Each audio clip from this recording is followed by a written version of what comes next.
இன்னும் நம்ம பார்க்க வேண்டியது நிறையா இருக்குது.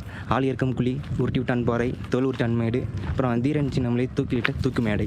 ஸோ இதுதான் அந்த ஆழியர்க்கம் குழி. ஹைட்டு ஏற ஏற காது வேறு ஒரு பக்கம் அடைச்சிக்குது. யாருமே இல்லை இந்த இடத்துல, தனியாக வந்திருக்கேன் நான். இந்த பக்கம் ஒரு வழி போகுதுங்க.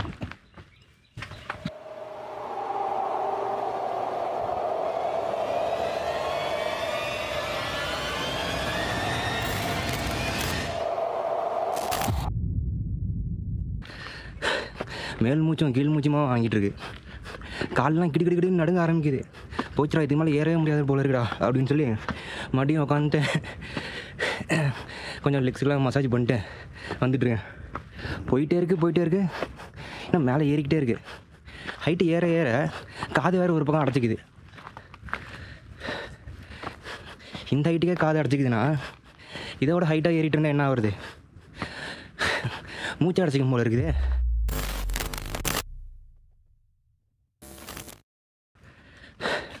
ஐயோப்பா, முடியலடா சாமி. வரக்கூடாத இடத்துக்கு வந்துட்டோம் போல் இருக்குது. தனியாக வந்து மாட்டிக்கிட்டேனே. இங்கே பாருங்க, ஒரு பெரிய ஆலமரம். அப்படியே இந்த செவுத்தெல்லாம் பாருங்கள், இந்த ஆலமரத்தோட விழுதுகள்லாம் வந்து கீழே வந்து அப்படியே ஸ்ட்ராங்காக பிடிச்சிருக்கு. அவ்வளோதான், வந்துட்டேங்க. 9வது கேட்டான கம்பெனி கேட்டு வந்துட்டோம். 9வது லெவலில் ரீச் பண்ணிட்டோம். இதுக்கு வந்து ஒயிட் மேன் கேட்ஸ்ன்னு சொல்லுவாங்க. இதுக்கு இன்னொரு பேரும் இருக்குது. ஏன்னா இதை தாண்டி வெள்ளைக்காரங்க போவாங்க. அப்படி மீதி அவங்க போனாங்கன்னா வந்து சங்கிலியால் கட்டுப்பட்ட அடிமலாக போவாங்க. இல்லைன்னா வந்து அவங்களுக்கு பணி பெண்கள் உதவி ஆட்களாக தான் போவாங்க.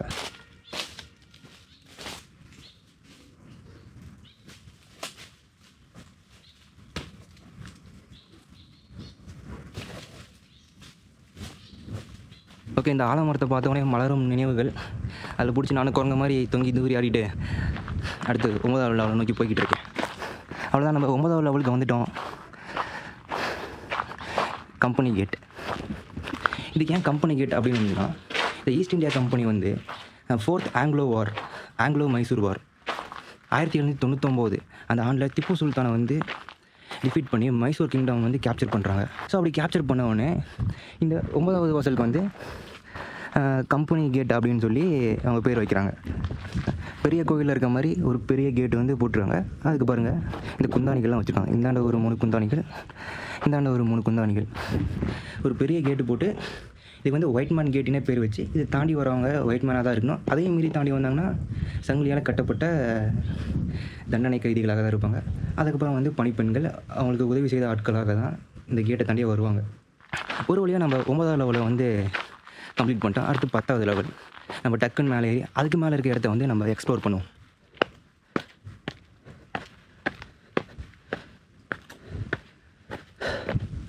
இந்த படியில் பாருங்கள், அழகாக அப்படியே பாறையிலே வந்து படிக்கற்களை வந்து செதுக்கியிருக்காங்க. நம்ம 9வது லெவலேருந்து 10வது லெவலுக்கு ரீச் ஆகிட்டோம். மைசூர் கேட். இதுக்கு வந்து இன்னொரு பேரும் இருக்குது, கஜேந்திர மோட்ச வாயில் அப்படின்னு சொல்லி. ஓகே, இதுக்கு ஏன் கஜேந்திர மோட்ச வாயில் அப்படின்னு பேருனா, நம்ம ஹிந்து மித்தாலஜி ஸ்டோரியான இந்த கஜேந்திர யானை ஆற்றுல போய் தண்ணீர் குடிக்கும்போது அங்கேருந்து முதல்ல வந்து யானையோட காலை பிடிச்சிரும்ல. அப்போ வந்து பெருமாள் வந்து அந்த யானை காப்பாற்றுவார்ல.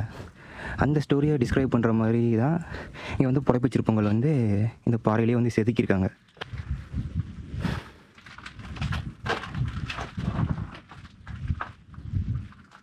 ஸோ இங்கே பாருங்கள், இங்கே வந்து ஒரு குரங்கு சிற்பம் இருக்குது. இது வந்து நம்ம முன்னாடி எப்படி பார்க்குறோமோ இது வந்து 4 ஆங்கிள்லையும் பார்க்குற மாதிரி. அந்த காலத்துலேயும் வந்து இன்ஜினியரிங் கிராஃபிக்ஸ் வந்து படிச்சிருக்காங்க நம்ம ஆளுங்க. ஸோ இதை பாருங்கள், இது தலை இப்படி வந்து ஒரு குரங்கு இருக்க மாதிரி. ஸோ இந்த பக்கம் பாருங்கள், இப்படி வந்து ஒரு படுத்திருக்க மாதிரி ஒரு ஷேப். இது பாருங்கள், இது தலைகளாக இருக்க மாதிரி. இது வந்து கீழே படுத்திருக்க மாதிரி. அப்புறம் இந்த பக்கம் பாருங்கள், இது இந்த பக்கம் படுத்திருக்க மாதிரி. அதாவது 4 பக்கமும் வந்து பார்த்துருக்க மாதிரி வந்து குரங்கோட உருவத்தை வந்து அழகாக வந்து செதுக்கியிருக்காங்க இதில். அவ்வளோதாங்க, நம்ம வந்து 10 லெவலையும் கடந்து மேலே வந்துட்டோம். மேலே தான் வந்து எக்ஸ்ப்ளோர் பண்ணுறதுக்கு நிறைய இன்ட்ரெஸ்டிங்கான விஷயங்கள் இருக்குது. ஆழியர்க்கம் குழி, உருட்டி விட்டான் பாறை, தொங்க விட்டான் மேடு, தஸ்தகிர் மகானோட மசூதி, அப்புறம் தீரன் சின்னமலை தூக்கிலிட்ட இடம், சென்னகேசவர் கோயில், அப்புறம் வீர ஆஞ்சநேயர் கோயில். இந்த மாதிரி நிறைய விஷயங்கள் இருக்குது. அப்புறம் தானிய கிழங்கும் இருக்குது இங்கே. வாங்க அதெல்லாம் போய் நம்ம எக்ஸ்ப்ளோர் பண்ணுவோம். இங்கே பாருங்கள், இங்கே நம்ம அங்கேருந்து மேலே ஏறி வரும்போது அழகாக வந்து ஒரு முருகரோட உருவத்தை வந்து வரைஞ்சிருக்காங்க பாறையில். இந்த பக்கம் பார்த்திங்கன்னா இங்கேயும் வந்து குளத்தை வெட்டி இங்கே மேலே இருக்க வீரர்களுக்கு வந்து நீர் தேவையை வந்து பூர்த்தி பண்ணியிருக்காங்க. அவங்க அப்படியே நம்ம மேலே போவோம்.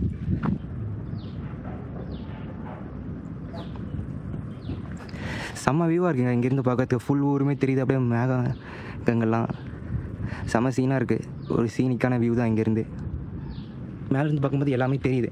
அந்த ஒரு காரணத்துக்காகவே வந்து இந்த மாதிரி மலை மேலே வந்து கோட்டையை அமைச்சு ஆட்சி செஞ்சுருக்காங்க அந்த காலத்தில் அரசர்கள்லாம். இப்போ பாருங்கள், நம்ம ஆஞ்சநேயர் கோயிலுக்கு வந்துவிட்டோம். நம்ம மேலே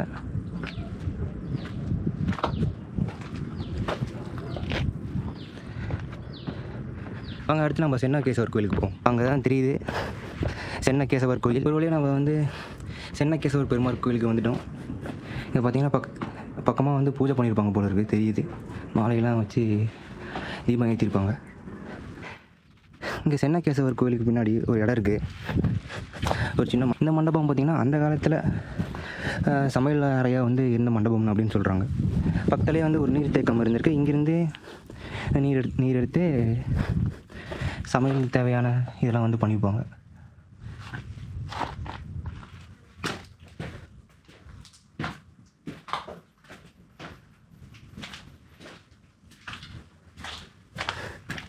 இந்த இடம் பார்த்திங்கன்னா வந்து தானிய கிடங்குன்னு சொல்லுவாங்க.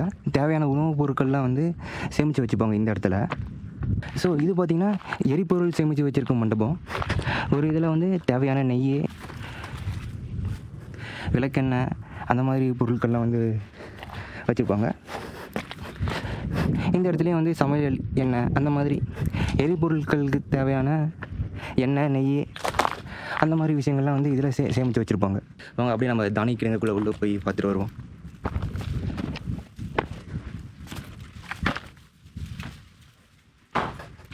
இங்கேயும் இந்த மண்டபம் வந்து பெருசாக இருக்குல்ல. இங்கே வந்து படை வீரர்கள் தங்கிப்பாங்க. ப்ளஸ் அவங்களுக்கு தேவையான உணவுப் பொருட்களையும் வந்து இந்த இடத்துல சேமித்து வச்சுப்பாங்க.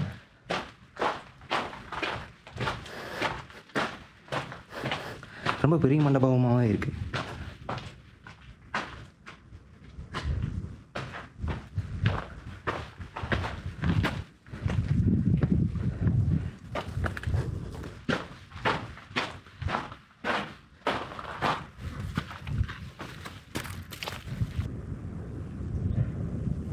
ஸோ இந்த மலைக்கு ஏன் சங்ககிரி அப்படின்னு பேர் வந்ததுக்கு காரணம் வந்து 2 விஷயம் இருக்குது. ஒன்று, இந்த மலை பார்க்குறதுக்கு சங்கு மாதிரி இருக்கும். இன்னொன்று வந்து கிரினா மலைன்னு அர்த்தம். சங்கு மாதிரி மலை இருக்குது அப்படின்னால சங்ககிரி அப்படின்னு சொல்லி ஒரு பேர் காரணம். ஆக்சுவலி இந்த சங்ககிரி ஃபோர்ட் அண்ட் டவுன் ஹிஸ்ட்ரியை பற்றி ஒருத்தர் வந்து புக் எழுதியிருக்காங்க, மிஸ்டர் கருணாகரன் அப்படின்னு சொல்லிட்டு. அந்த புக்கை வந்து நான் தேடி பார்த்தேன், ஆனால் கிடைக்கல. ஆனால் அதோட ரெஃபரன்ஸ் வந்து கிடச்சிது. ஸோ அதை வச்சு தான் நான் வந்து இப்போ உங்களுக்கு ஒரு vlog பண்ணிகிட்ருக்கேன். இங்கே வந்து ஒரு இந்தியன் சிமெண்ட் ஃபேக்ட்ரி ஒன்று இருக்குது. அதுக்கப்புறமா வந்து சங்ககிரியில் டிரான்ஸ்போர்ட் வந்து அதிகங்க. So SLOA, Sankagiri lorry owner association அப்படின்னு சொல்லிட்டு one of the biggest association வந்து இங்கே தான் இருக்குது சங்ககிரியில். இங்கே சங்ககிரி துர்க் ரயில்வே ஸ்டேஷன் ஒன்று இருக்குது. ஒரு நாளைக்கு 14 ட்ரெயின் வந்து ஹால்ட் ஆகும். அதில் வந்து 6 எக்ஸ்பிரஸ் ட்ரெயின். இந்த மாதிரி சங்ககிரியில் சில முக்கியமான இடங்கள் மட்டும் இல்லாமல் ஒரு முக்கியமான பர்சனும் இருந்திருக்காருங்க. ஸோ யார் அந்த முக்கியமான ஆள்? தமிழ் சினிமாவிலே ஒரு முக்கியமான இயக்குனருங்க. இயக்குனர் மட்டும் இல்லாமல் நிறைய படங்கள் ப்ரொடியூஸ் பண்ணியிருக்காரு, ரைட் பண்ணியிருக்காரு, சில ரோல் வந்து ஆக்ட் பண்ணியிருக்காரு. இங்கே தான் நம்ம சங்ககிரியில் தான் அந்த டேரக்டர் வந்து பிறந்திருக்காரு. கொஞ்சம் தூரம் தள்ளி அக்கமாப்பேட்டை அப்படின்னு சொல்லி ஒரு ஊர். அக்கமாப்பேட்டை பரமசிவன் நாகராஜன், APN அவரோட பேர்.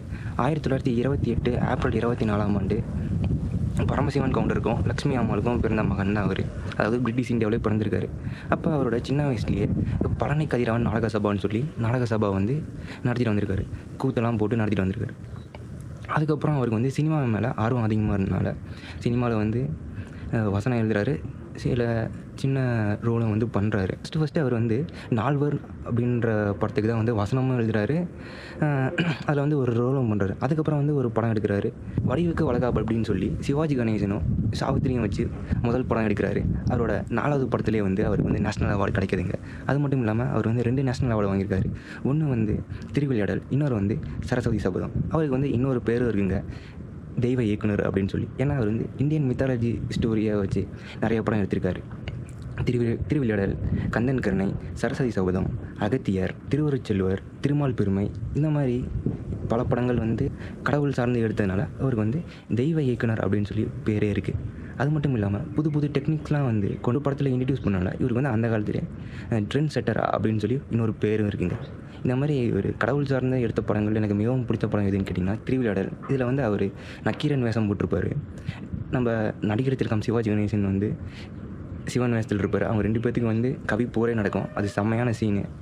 அது என்னென்னா பாண்டியம்மன் வந்து அவருக்கு வந்து ஒரு டவுட்டு, இந்த மாதிரி இயற்கையாகவே பெண்களோட கூந்தல் வந்து மனம் இருக்கா அப்படின்னு சொல்லி. அதுக்கு வந்து யாராவது கவிதை எழுதியிருந்தீங்கன்னா உங்களுக்கு வந்து 1000 பொற்காசு தரேன் அப்படின்னு சொல்லிடுவார். நாகேஷ் வந்து தர்மின்ற ஒரு கேரக்டர் வந்து நல்லா பண்ணியிருப்பார். அவர் வந்து அந்த மாதிரி சிவன் கோயிலில் போய் புலம்பிகிட்டு இருப்பார். நம்ம சிவபெருமான் வந்து ஒரு புலவராக வந்து அவர் காட்சி அளித்து அந்த கவிதை எழுதி கொடுப்பார். இவர் போய் அந்த பாண்டியனாவையில் சொல்லுவார். அவன் வந்து விளக்கம் கேட்கவும் தெரியாதுன்னு சொல்லி இவர்கிட்ட வந்துடுவார். மறுபடியும் சிவபெருமான் வந்து அந்த தர்மி நாகேஷ் அவரை கூட்டிகிட்டு பாண்டியன் அவைக்கு போவாங்க. அங்கே தான் வந்து நக்கீரருக்கும் நம்ம சிவபெருமானுக்குமே வந்து ஒரு கவி போரே நடக்கும். அதுக்கு வந்து விளக்கம் கேட்பார். இயற்கையாகவே வந்து பெண்களோட கூந்தலில் வந்து மனம் இருக்குது அப்படின்னு சொல்லி தான் நான் வந்து கவிதை எழுதியிருக்கேன் அப்படின்னு சொல்லுவாங்க. இவர் வந்து நக்கீரன் வந்து அதுக்கு சொல்லுவார், இயற்கையாகவே எந்த ஒரு பெண்ணின் கூந்தலையும் இல்லை, பூக்கள் வச்சுக்கிறதுனாலையும் வாசனை திரவங்கள் வச்சுக்கிறதுனாலையும் தான் மனம் இருக்குது. 7 லோகத்துலேயும் எந்த பெண்களும் இல்லை, வானுலக பெண்களுக்கும் வந்து இந்த விதி பொருந்தும் அப்படின்னு வந்து சொல்லிடுவார். ஸோ 2 பேர்த்துக்கும் வந்து வாக்குவாதம் அதிகமாக போவோம். அப்போ சிவபெருமான் வந்து ஒரு செயல் நடையில் வந்து ஒரு பாட்டு வந்து சொல்லுவார்.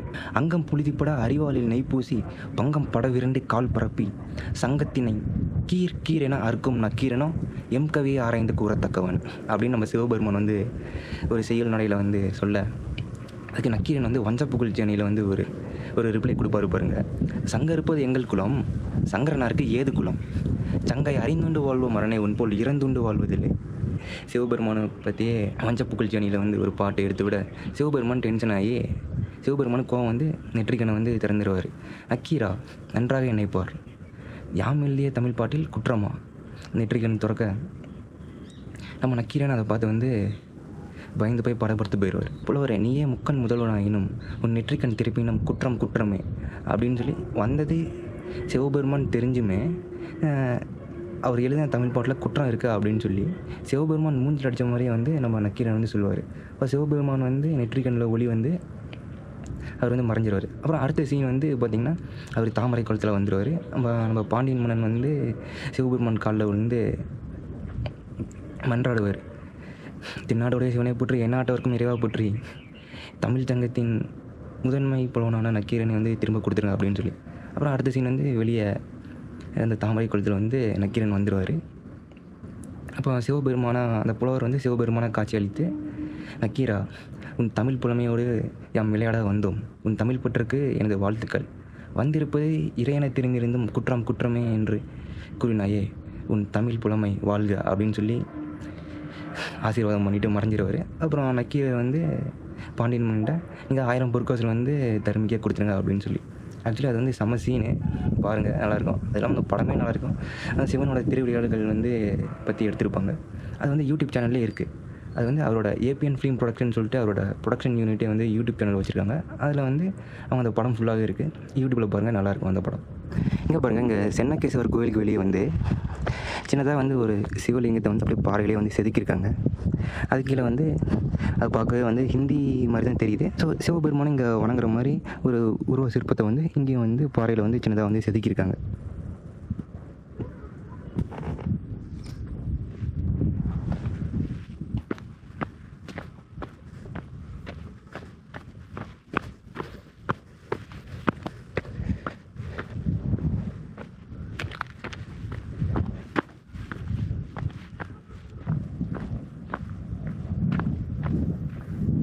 இந்த இடத்துல வந்து ஆரோ மார்க் போட்டிருக்காங்க. இந்த பக்கம் தான் வந்து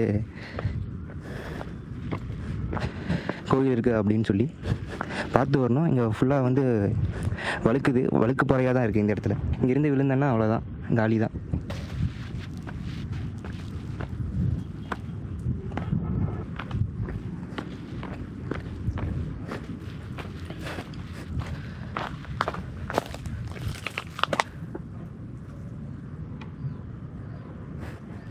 ஸோ இந்த கோயிலையும் வந்து இங்கே கல் கட்டுறது எல்லாம் பண்ணியிருக்காங்க, வளையல் கட்டுறது எல்லாமே பாருங்க. அப்படியே எல்லாமே தெரியுது. அதான் அந்த ஸ்கூல் அப்படியே தெரியுது. கீழேருந்து பார்க்கும்போது மேலே என்னமோ பச்சை கலரில் தெரிஞ்சுது. அது இதுவாக தான் இருக்குன்னு நினைக்கிறேன். ஸோ இந்த இடத்துல தாங்க அரேபிய மத தூதரான மஹபூபே சுபஹானி அப்படின்ற ஒரு மகான் வந்து தியானம் செஞ்சுருக்காருங்க. அவரோட நினைவாக தான் இங்கே வந்து ஒரு சின்ன பள்ளிவாசலே கட்டியிருக்காங்க இங்கே.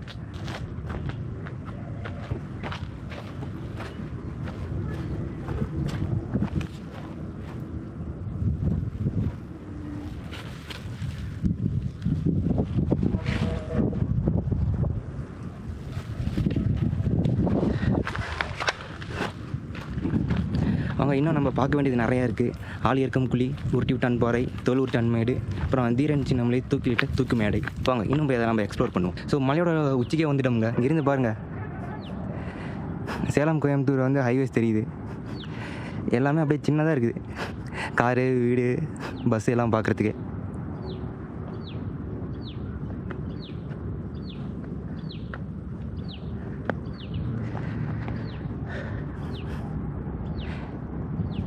தூரத்துலேருந்து ஒரு ஏரி தெரியுது. அதுதான் வந்து எடப்பாடி பெரிய ஏரியா இருக்குன்னு நினைக்கிறேன். எங்கள் ஊரே தெரியுது இங்கேருந்து பார்க்கவே. அது கேமராவில் தெரியுமான்னு தெரியல, பட் ஆனால் இங்கேருந்து பார்த்து தெரியுது அங்கே ஒரு ஏரி இருக்குன்னு. வந்துட்டாங்க.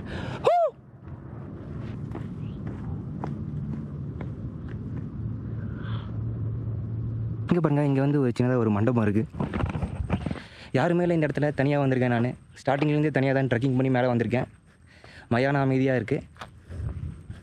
அடுத்து நம்ம போகிற இடம் வந்து ஆள் இருக்கும் குழி. வாங்க அடுத்து நம்ம அதை நோக்கி போவோம். வா, முடியல, இன்னும் எவ்வளோ தூரம் ஏன் போகணும்? 2 கிலோமீட்டர் பையா. காய்ஸ், வந்துட்டோம் நம்ம ஆள் இறக்கும் குழிக்கு. ஆள் இறக்கும் குழி. ஸோ இதுதான் அந்த ஆள் இறக்கும் குழி.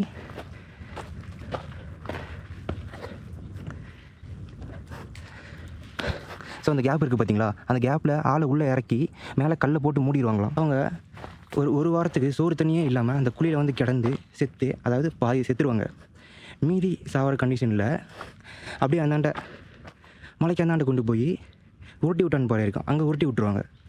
பின்தினி கழுகுகள், மற்ற பறவைகள்லாம் இருக்குல்ல, அது வந்து இருந்து போன உடலை வந்து சாப்பிட்ரும்.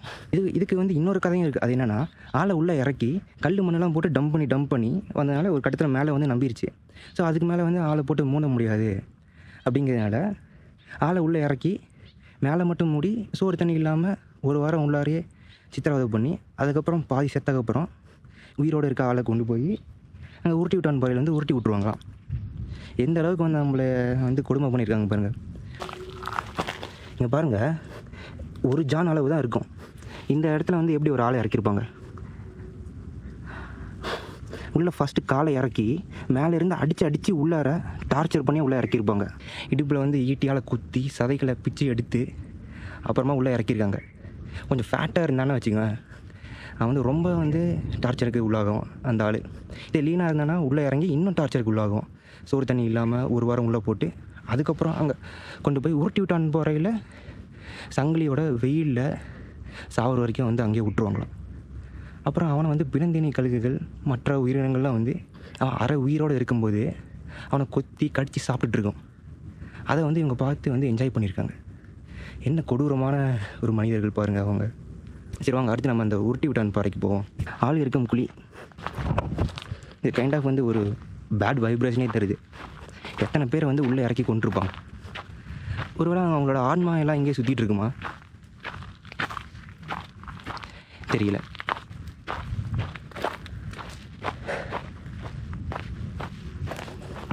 பாருங்கள், கல்லெல்லாம் வச்சு சமைச்சு சாப்பிட்டு போயிருப்பாங்க போல் இருக்கு.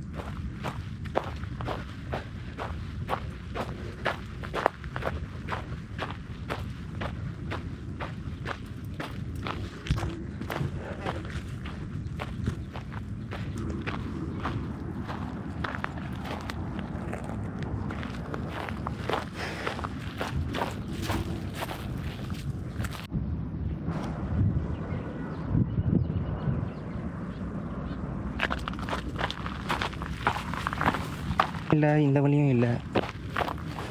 ஒருவேளை இந்த வழியாக கூட இருக்கலாம். உருட்டி விட்டான் பாறை. சுற்றி பார்த்தோம்னா ஒரே புதர் மண்டி கிடக்கு. எங்கே இந்த மோர்த்திட்டி வாசல் இருக்குன்னே தெரியல, கண்டுபிடிக்கவும் முடியல என்னால். நானும் எல்லா பக்கமும் தேடிக்கிட்டே இருக்கேன், கிடச்ச பாடே தெரியல. ஆனால் ஆள் இருக்கும் குழி தான் இருக்குது. ஆள் இருக்கும் குழி இருக்குன்னா பக்கத்துலேயே மோர்த்திட்டி வாசலும் இருக்கும்.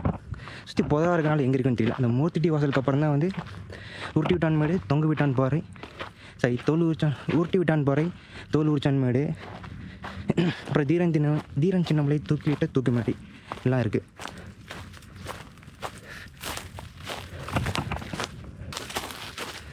ஆனால் இந்த மோர்த்திட்டி வாசல் தான் எங்கே இருக்குன்னே வந்து கண்டுபிடிக்கவே முடியல. எல்லாம் சுற்றி புதராகவே மண்டி கிடக்குதா. நானும் எல்லா பக்கமும் தேடிக்கிட்டு தான் இருக்கேன், அந்த மோர்த்திட்டி வாசலை மட்டும் கண்டுபிடிக்கவே முடியல. அதுக்கே ரொம்ப நேரம் ஆகுது. இந்த ஆள் இருக்கும் குழியை கண்டுபிடிக்கிறதுக்கே ரொம்ப நேரம் ஆயிடுச்சு. 1756 ஏப்ரல் 17 ரத்னசாமி பெரியாத்தா அவங்களுக்கு 2வது மகனாக பிறக்கிறவர் தான் தீர்த்தகிரி. இவர் தீர்த்தகிரி தன்னோட சின்ன வயசுலேயே வந்து குதிரை ஏற்றம், வாழ்வீச்சு, ஈட்டி எறிதல், வில் வித்தை போன்ற போர்க்கலைகள்லாம் கற்றுக்கிட்டு வர்றாரு. அப்போ அதுக்கப்புறம் விஜயநகர ஆட்சிக்கு அப்புறம் மைசூர் குடியார்கள் இருந்தாங்க. மைசூர் குடியாரோட குதிரை தளபதியாக இருந்தவர் தான் ஹைதர் அலி. அவர் ஹைதர் அலி வந்து மைசூர் அரசராக வந்து ஆகிறாரு. அப்போது இந்த கொங்கு நாடு அவரோட கண்ட்ரோலில் தான் இருக்குது. இந்த கொங்கு நாட்டோட வரி பணத்தை வந்து மைசூர் வீரர்கள் வந்து கொண்டு வரும்போது தீர்த்தகிரி வந்து 19 வயசு. அவர் நண்பர்களோடு சேர்ந்து மைசூர் வீரர்களை வீழ்த்தி கொங்கு நாட்டோட வரிப்பணத்தை வந்து எடுத்துக்கிறாரு. அப்போ அந்த வீரன் கேட்குறான், யாருப்பா நீ சின்ன பையனாக இருக்க, எங்களோட வரிப்பணத்தை எடுத்துக்கிட்ட எங்கள் கோட்டை தளபதிகளை என்ன சொல்லுவோம் அப்படின்னு. அதுக்கு வந்து நம்ம தீர்த்தகிரி சொல்கிறாரு, சென்னி மலைக்கும் சிவன் மலைக்கும் இடையே ஒரு சின்ன மலை பறித்து கொன்றது என்று போய் சொல்லு அப்படின்னு வந்து சொல்கிறாரு. அப்போவே வந்து அவரோட வீர வரலாற்றை அவரே வந்து எழுத ஆரம்பிச்சிட்டார், சின்னமலை அப்படின்னு சொல்லி. இந்த விஷயம் வந்து மைசூர் அரசரான ஹைதர் அலிக்கு போகுது. அப்புறம் ஹைதர் அலி பையன் தான் வந்து திப்பு சுல்தான். அவர் வந்து 19 வயசு சின்ன பையன் வந்து நம்மக்கிட்ட இருந்து வரி பணத்தை வந்து பிடுங்கியிருக்கான் அப்படின்னு சொல்லி அவரோட வீரத்துக்காண்டே வியப்படுகிறாரு. ஸோ இதில் 1767 1799 வரைக்குமே ஆங்கிலோ மைசூர் வார் வந்து நடந்துக்கிட்டு இருக்கு. ஸோ முதல் ஆங்கிலோ மைசூர் வாரில் வந்து ஹைதர் அலி வந்து வெற்றி பெற்றாரு. அவரோட ராஜ்யம் வந்து விரிவடையுது. அப்புறம் 2ஆம் மைசூர் வாரில் வந்து இறந்துறாரு. இதுக்கிடையே வந்து சிவகங்கையில் ராணி வேலுநாச்சியாருக்கு வந்து மிலிட்ரி சப்போர்ட்டும் வெப்பன் சப்போர்ட்டும் பண்ணுறாரு. அது ஆல்ரெடி வந்து அவர் இங்கே 2ஆம் மைசூர் போரில் வந்து இருக்கார். அப்படி இருந்தும் ஆங்கிலேயரை வந்து யாரும் எதிர்க்கிறாங்களோ அவங்களுக்கு வந்து இந்த மாதிரி மிலிட்ரி சப்போர்ட்டும் வெப்பன் சப்போர்ட்டும் வந்து பண்ணுறாரு. 2ஆம் மைசூர் வார்லேயும் வெற்றி பெறாங்க. ஆனால் 2ஆம் மைசூர் வாரில் வந்து ஹைதர் அலி வந்து இறந்துறாரு 1782. அதுக்கப்புறம் வந்து தீரன் சின்னமலை வந்து நம்ம திப்பு சுல்தானோட சேர்றாரு. அப்புறம் மைசூர்லேருந்து சில படை வீரர்கள் வந்து சேர்றாங்க. அப்போ இவங்க வந்து கொங்கு படைன்னு பேர் வச்சு ஆங்கிலேயர் எதிர்த்து சண்டை போடுறாங்க தீரன் சின்னமலை தலைமையில். ஸோ 3ஆம் மைசூர் வாரில் வந்து திப்பு சுல்தான் தோத்துறாரு. பாதி நிலம் வந்து பாதி டெரிட்டரி பாதி கிங்டமே வந்து லாஸ் ஆகுது, கேப்சர் பண்ணிடுறாங்க பிரிட்டிஷ். அதுக்கப்புறம் வந்து 1799 வந்து ஹைதராபாத் நிஜாமும் மராத்தாவும் வந்து மராட்டியர்கள் அவங்க வந்து சப்போர்ட்டாக இருந்தாங்க. ஆனால் அவங்க வந்து பிரிட்டிஷ்க்கு வந்து இந்த 4ஆம் மைசூர் வாரில் வந்து சப்போர்ட்டாக அவங்களுக்கு போயிட்டாங்க. ஸோ அந்த சூழ்ச்சியின் காரணமாக மைசூர் அரசரான திப்பு சுல்தான் வந்து இறந்துறாரு 1799. ஸோ அதுக்கப்புறம் நம்ம யாருக்காக சண்டை போடணும் அப்படின்னு சொல்லி அவர் தாய்நாட்டுக்கே வந்துடுறாரு. இங்கே வந்து ஓடாநிலையில் வந்து அவருக்கான வந்து ஒரு கோட்டையை கட்டுறாரு, கொங்கு நாட்டையே கைப்பற்றுறாரு. இப்போ பிரிட்டிஷ் வந்து சென்னையிலேருந்து அவங்க கோயம்புத்தூர் கொண்டு போகிற வழியில் தான் நம்ம தீரன் சின்னமலை அவர்களோட கொங்கு நாடு இருக்குது. ஸோ அவங்க வந்து கேட்குறாங்க, நம்ம தீரன் சின்னமலை வந்து விட முடியாது அப்படின்னு சொல்கிறாங்க. அவங்க வந்து போருக்கு ரெடியாக வராங்க. 1801 காவேரி கரைப்போர் வந்து நடக்குது. கர்னல் மேக்ஸ்வெல்லை வந்து தோக்கடித்து அந்த போரில் வந்து வெற்றி பெறாரு. அதுக்கு அடுத்த வருஷமே வந்து கர்னல் மேக்ஸ்வெல் அப்படின்றவங்க இன்னும் படை வீரர்களை அதிகமாக கொண்டு வந்து போருக்கு வராங்க. இங்கே வந்து ஓடாநிலை போர் 1802 ஓடாநிலை போர் வந்து நடக்குது. இந்த போரில் தன்னோட மின்னல் வேக வாழ்வீச்சால் கர்னல் மேக்ஸ்வெல்லோட தலையை வெட்டி இந்த கொங்கு நாட்டு மண்ணில் வந்து வீழ்த்தியிருக்காரு. ஸோ அப்போ வந்து தான் அவருக்கு அந்த தீரன்கிற பேர் வருது. வீர செயலை புரிஞ்சதுனால மக்களால் வந்து தீரன் வந்து பேர் வந்திருக்கு. அவருடைய இயற்பெயர் வந்து தீர்த்தகிரி. ஆனால் அவரே பேர் வச்சது வந்து சின்னமலை. மக்களால் பேர் வச்சது தீரன். ஸோ இப்போ அவர் வந்து தீரன் சின்னமலை. அடுத்து ஒரு வருஷம் கழிச்சு 1804 கர்னல் ஹாரிஸ் அப்படின்றவனால முன்ன வந்ததோட அதிக படை வீரர்களால் ஓடாநிலை கோட்டையை வந்து அடித்து நொறுக்கிடுறாங்க. வேறு வழியே இல்லாமல் பின்வாங்க நிலை ஆயிடுச்சு நம்ம தீரன் சின்னமலை அவருக்கு. பழனி மலை தொடரில் போய் மறைந்திருந்து வாழ்கிறாங்க. அப்போ அவங்களுக்கு நம்ம தீரன் சின்னமலை அவருக்கு வந்து சமையல் செஞ்சு கொடுத்த ஆளால் வந்து மாட்டிக்கிறாரு. அப்புறம் சங்கிலியால் கட்டி இங்கே தான் கொண்டு வராங்க. கொண்டு வரும்போது எங்களோட சேர்ந்துக்க, உன்னோட வீரம் வந்து எங்களுக்கு பிடிச்சிருக்கு, எங்களுக்கு கீழே வந்து வரி செலுத்தி எங்கள் கொங்கு நாட்டை நீயே வந்து ஆட்சி செய்துக்க அப்படின்னு சொல்லவும் இவர் வந்து அந்த எதுக்குமே வந்து அக்செப்ட் பண்ணாமல் இங்கே தான் கூட்டிகிட்டு வந்திருக்காங்க. நம்ம நின்று பேசிகிட்டு இருக்கோம்ல இந்த சங்ககிரி கோட்டை, இந்த கோட்டையில் தான் அவரையும் சங்கிலியால் கட்டி கூட்டி இழுத்துட்டு வந்திருக்காங்க. எங்களோட சேர்ந்துக்க அப்படின்னு சொன்னதுக்குமே அவர் வந்து ஒத்துக்காமல் அவரோட தன்மானத்தை விட்டு கொடுக்காமல் வந்து இருந்திருக்காரு. 1805 ஆடி 18ஆம் ஆண்டு தூக்குமேடையில் தூக்கிலிட்டு வந்து தீரன் சின்னமலையை வந்து கொண்டிருக்காங்க ஆங்கிலேயர்கள். அது மட்டும் இல்லாமல் ஊரடங்கு உத்தரவு செஞ்சுருக்காங்க. தீரன் சின்னமலை பற்றி பேசவும் எழுதவும் அவரோட பேரும் வந்து குழந்தைங்களுக்கு வைக்கவே கூடாதுன்னு சொல்லி உத்தரவு விட்டுருக்காங்க. அதாவது எப்படி ஒரு ஆளை வந்து தூக்கில் போட்டு கொன்னோம், அவர் வந்து இந்த ஆங்கிலேயருக்கு வந்து பயம் காட்டியிருக்காரு. அந்தளவுக்கு ஒரு வீரன் அவர். என்ன ஆனால் அந்த இடத்துக்கு தான் என்னால் போக முடியல, டைம் ஆயிடுச்சு. ஃபுல்லாக எங்கே இருக்குன்னே தெரியல. நானும் தேடிக்கிட்டே இருக்கேன், எல்லாம் புதராகவே இருக்குது. அந்த மூர்த்திட்டி வாசல் வந்து கண்டுபிடிக்கவே முடியல என்னால். அந்த மூர்த்திட்டி வாசலுக்கு அப்புறம் தான் வந்து உருட்டி விட்டான் பாறை, தோல் உரிச்சான் மேடு, அதுக்கப்புறம் வந்து தீரன் சின்னமலை தூக்கிலிட்ட தூக்கு மேடை. நானும் அந்த இடத்துக்கு போகணுன்னு தான் ட்ரை பண்ணேன். அந்த இடம் எங்கேனே தெரியாமல் சுற்றி நானும் தேடி களைச்சி போயிட்டேன். நான் டைமும் ஆயிடுச்சு, இப்போ கீழே இறங்க வேண்டிய இதுவும் ஆயிடுச்சு.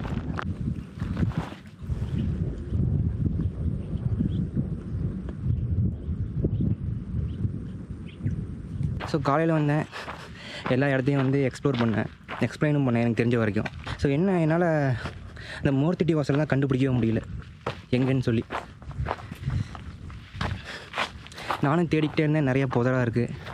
அந்த மூர்த்திட்டி வாசல் எங்கே தான் இருக்குன்னு வந்து கண்டுபிடிக்கவே முடியல. அதுதான் கொஞ்சம் கஷ்டமாக இருக்குது. கண்டிப்பாக இன்னொரு நாள் வந்தால் நம்ம கண்டுபிடிச்சிடலாம். அதை 8வதுலேருந்து 9வதுக்கு ஏறுறது எவ்வளோ கஷ்டமோ அதே மாதிரி இறங்குறது வந்து கொஞ்சம் கஷ்டமாக தாங்க இருக்குது. ஏன்னா படி வந்து பெருசாக இருக்குது. நம்ம காலை கீழே வைக்கும்போது ரொம்ப உள்ளார வைக்கிற மாதிரியே இருக்குது, காலெலாம் வலிக்குது வேறு. சரி, அடுத்து நம்ம கீழே போயிட்டு பேசுவோம். நம்ம இங்கே பாருங்கள், நம்ம இறங்குறப்ப கூட இங்கே பட்டாம்பூச்சி சுற்றிக்கிட்டே இருக்குங்க.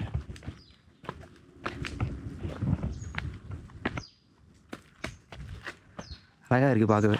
நம்ம எப்படி காலையில் வந்தபோது எப்படி பட்டாம்பூச்சிங்க நம்மளை சுற்றிட்டு இருந்ததோ அதே மாதிரி நம்ம சாயந்தரம் இறங்க போகும் வரைக்கும் அந்த பட்டாம்பூச்சிங்க சுற்றிக்கிட்டே இருக்குங்க. ரொம்ப நேரமாக தேடி அந்த மூர்த்திட்டி வாசல் தான் என்னால் கண்டே பிடிக்க முடியல. ஃபுல்லாக புதர் மண்டியே கிடக்கு, எந்த பக்கம்னே தெரியல. ஒரு பக்கம் பாதை போகுது, ஆனால் அந்த பக்கம் பார்த்தா வழியே இல்லை, பள்ளத்தாக்கு. இன்னொரு பக்கம் பார்த்த போது வழியே இல்லை, பள்ளத்தாக்கு. எந்த பக்கமே தெரியல, சுற்றி தேடிக்கிட்டே இருக்கேன், கடைசி வரைக்கும் கண்டே பிடிக்க முடியல. அப்புறம் சாயந்தரம் ஆச்சு, நானும் வந்து கீழே இறங்கிட்டேன். அப்புறம் ஒரு பக்கம் மேலே இருந்து பார்த்தேன் தூக்கு மேடை, அப்புறம் அங்கேருந்து காவல் மண்டபம் மட்டும் இருந்தது. அதை பார்த்தேன். அதுக்கப்புறம் வந்து நான் கீழே இறங்கிட்டேன். ஸோ உங்களுக்கு இந்த ட்ரக்கிங் வந்து பிடிச்சிருந்ததுன்னா சப்போர்ட் பண்ணுங்கள், சப்ஸ்கிரைப் பண்ணி நெக்ஸ்ட் வீடியோவில் பார்க்கலாம்.